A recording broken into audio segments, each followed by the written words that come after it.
જય ગોમાતા જય ગોપાલ. તો ઘણા સમય બાદ આપણે એક બ્લોગ બનાવી રહ્યા છીએ અને ઘણા સમય થયો આપણે એને બનાવ્યા ને આજ તો તમને બતાવીશું.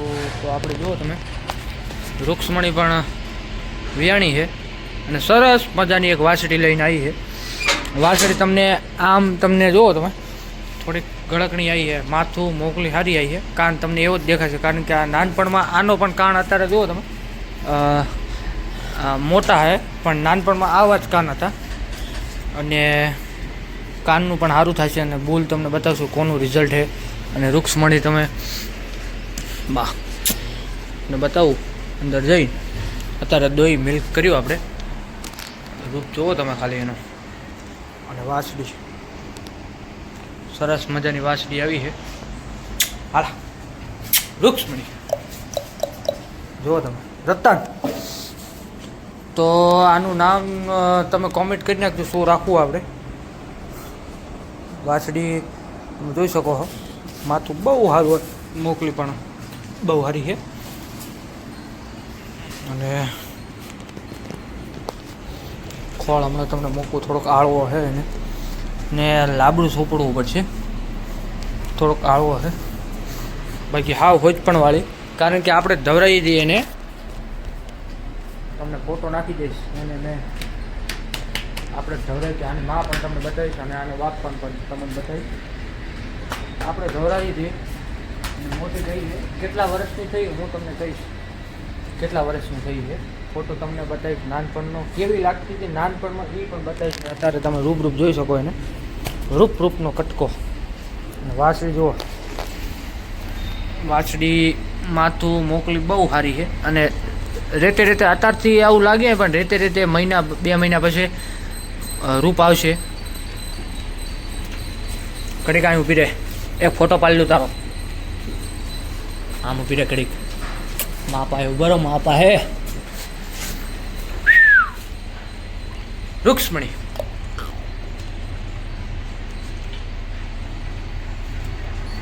અને ગાયું પણ આપણી આવી ગઈ છે જુઓ તમે.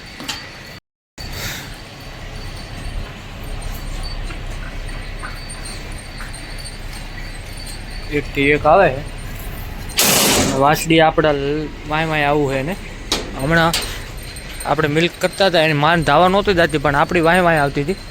અને બહુ એક આપણી ગીરી પર વાસળી રૂક્ષ્મણી. ર ઉપરથી તમે કોમેન્ટ કરી નાખજો આનું નામ શું હાલ હોય. અને બીજા વાસરું પણ તમને બતાવીશ. અને આજ આપણે એક ગાને ડોઝ મૂકવાનો હોય, હમણાં ડૉક્ટર આવે એટલે ડોઝ મૂકી દઈએ. આપણે પાછળ ઘણા સમયથી તમને ગાયું બતાવી નથી, આજ બતાવી દઈશું. હમણાં ડૉક્ટર આવે એટલે ડોઝ મૂકી દઈએ આપણે.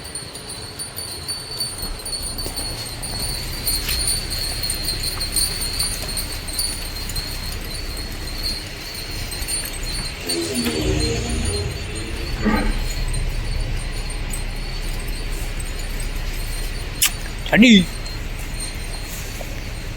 અરે નંદુ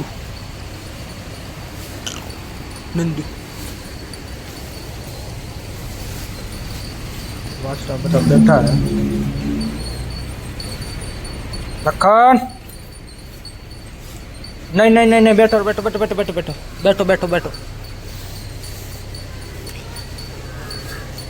નારાયણ. તો નારાયણને તમને મેં પહેલાં વ્લોગ વિડીયો રેગ્યુલર જોયું એમને કીધું હતું કે નારાયણ છે ને જેમ મોટો થશે ને એમ હાવ કાળો થઈ જાય છે. તો નારાયણ તમે જોઈ શકો છો, નારાયણ હજી તમને કાળો થઈ જાય છે. તમે જોજો, હું પછી બતાવીશ. અત્યારે તો હજી કન્ડિશન એવી છે કાળો થઈ જાય છે હાવ બ્લેક. અને એની માં જુઓ તમે ભક્તિનું હાઈએસ્ટ મિલ્ક છે.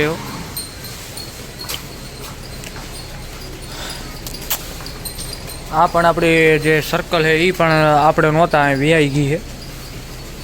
હા બતાવો.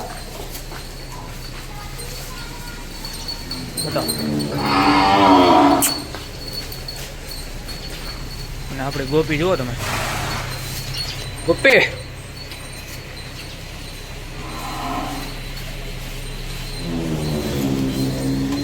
તો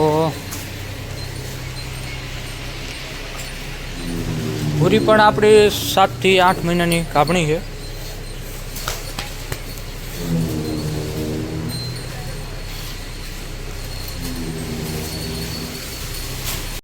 લાખણીઓ હવે આવે છે કારણ કે મસ્તી કરતો કરતો આવાજ ભયો આવે. જો તમે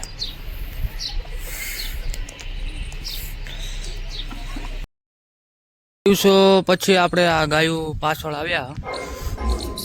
જુઓ તમે પાછળની ગાયું.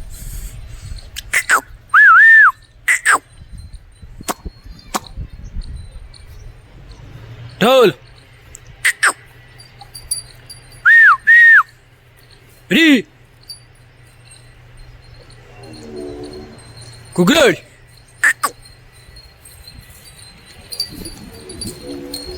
મામા.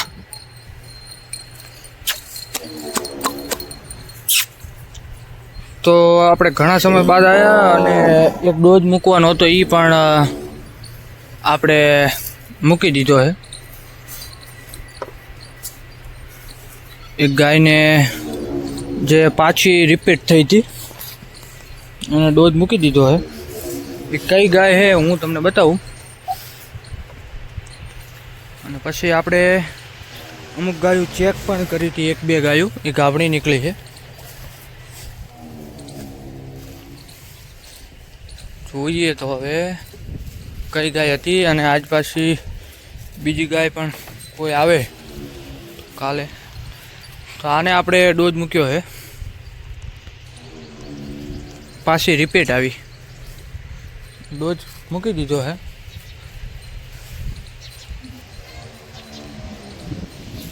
બાકીની જુઓ તમે.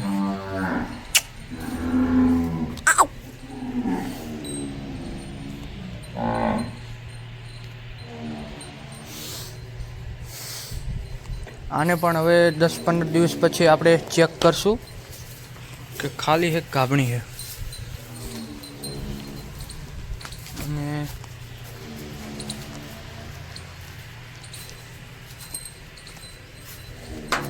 ગુંડી પણ આજ ગરમીમાં છે, આપણને ખબર નહોતી પહેલાં. આને પણ હવે સાંજે દૂધ કદાચ મૂકી દઈશું. ને બાકીની ગાયો તમે જોઈ શકો છો.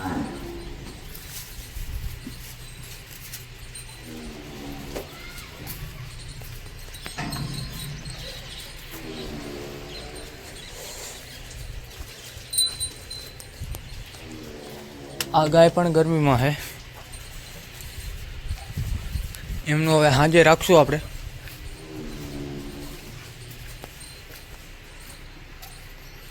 બાકી આને આપણે ડોઝ મૂકેલો હતો.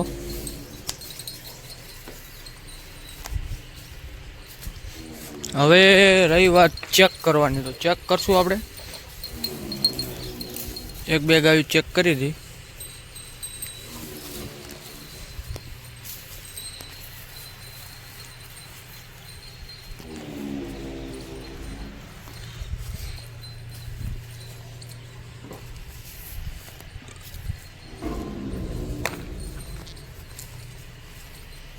આને પણ આપણે ચેક કરાવી દઈશું હવે લગભગ કહો ને અઠવાડિયાની અંદર, એટલે આપણને ખ્યાલ આવી જાય.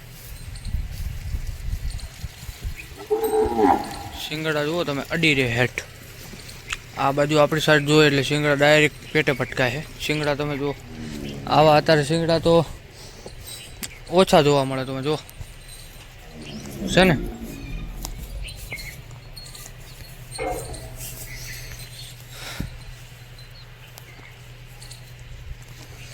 તો મળીએ હવે નવા બ્લોગ સાથે. ત્યાં સુધી બધાને જય ગૌ માતા, જય દ્વારકાધીશ.